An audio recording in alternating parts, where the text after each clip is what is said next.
మా మార్కెటింగ్ సిరీస్లోని 3వ వీడియోకు స్వాగతం. ఈ రోజు 5 నుండి 50 సంవత్సరాల వయస్సు గల మీ ప్రధాన వినియోగదారులకు మీ ఉత్పత్తిని అత్యంత ప్రభావవంతమైన మార్గాల్లో ఎలా చేరుకోవాలో మరియు విక్రయించాలో మేము మాట్లాడబోతున్నాము. మీ చిక్కీ ప్రక్రియతో ప్రారంభిద్దాం. మీరు వాటిని విక్రయించడానికి సిద్ధంగా ఉన్నారా? మొదట వాటిని చిన్న స్థానిక దుకాణాలలో లేదా స్థానిక టోకు వ్యాపారులకు అందించడం ద్వారా ప్రారంభించండి. గొప్ప నాణ్యత, ఆకారాలు మంచి ఉత్సాహంగా ఉండటానికి వినియోగదారులకు ఉచిత నమూనాలను ఇవ్వండి. మీ ధరలు మరియు ప్యాకేజింగ్ వాటిని ఆకర్షించేలా చూసుకోండి. ఈ విధానం మీకు అర్థం చేసుకోవడానికి, మహిళా వినియోగదారులు మరియు వారి కుటుంబాలు ఏమి ఇష్టపడుతున్నాయో తెలుసుకోవడానికి మరియు వారు మీ చిక్కీలను మంచి విలువ మరియు ఆకర్షణీయంగా చూస్తారని నిర్ధారించడానికి సహాయపడుతుంది.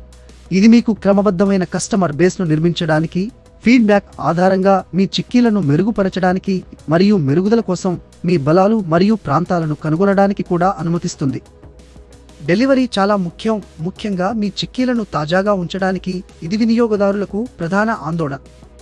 మీ పంపిణీ మార్గాలను తెలివిగా ప్రణాళిక చేసుకోండి. ఉదాహరణకు, మీరు సోమవారం తూర్పున ఉన్న దుకాణాలను, తరువాత మంగళవారం ఉత్తరాన ఉన్న దుకాణాలను సందర్శించవచ్చు. ఇంకా కొత్త బ్రాండ్గా మిమ్మల్ని మీరు గుర్తించుకోవటం చాలా ముఖ్యం.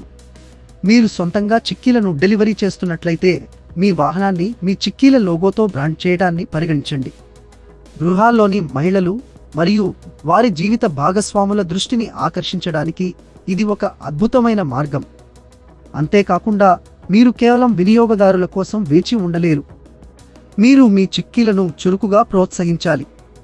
మీ పోటీదారుల కంటే మీ ఉత్పత్తిని ప్రచారం చేయడానికి వారిని ప్రోత్సహించడానికి దుకాణదారులకు ఆకర్షణీయమైన బేరాలను అందించండి.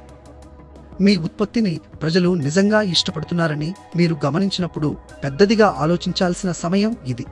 మీ చిక్కీలను పెద్ద దుకాణాలకు పంపిణీ చేయగల టోకు పంపిణీదారులతో భాగస్వామ్యం చేయడం ద్వారా పెద్ద ప్రాంతాల్లో విక్రయించాలని లక్ష్యంగా పెట్టుకోండి. కానీ దశలవారీగా ఈ విధానాన్ని అనుసరించండి. మరింత విస్తరించడానికి ప్రయత్నించే ముందు మీరు స్థానికంగా విజయవంతమయ్యారని నిర్ధారించుకోండి.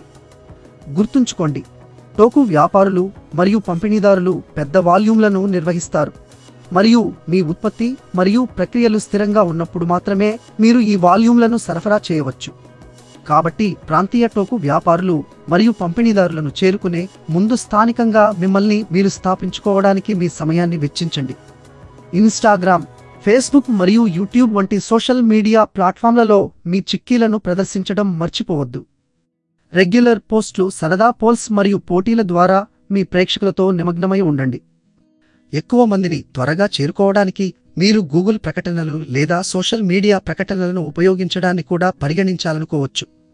ఇంట్లో మహిళలను ఆకర్షించే వేడిచేసిన వేరుశెనగలు, చిక్కీ లడ్డు వంటి ఇతర ఉత్పత్తులతో మీ చిక్కీలను భాగస్వామ్యం చేయడం గురించి ఆలోచించండి. ఈ కేంద్రీకృత వ్యూహాలతో మీరు కేవలం ఒక ఉత్పత్తిని విక్రయించడం కంటే ఎక్కువ చేస్తున్నారు. వేరుశెనగ చిక్కీల ఉత్తేజకరమైన ప్రపంచంలో అదృష్టం. చూసినందుకు ధన్యవాదాలు. మరిన్ని వీడియోల కోసం వ్యాపార్ కోచ్ ఛానల్కు సభ్యత్వాన్ని పొందండి.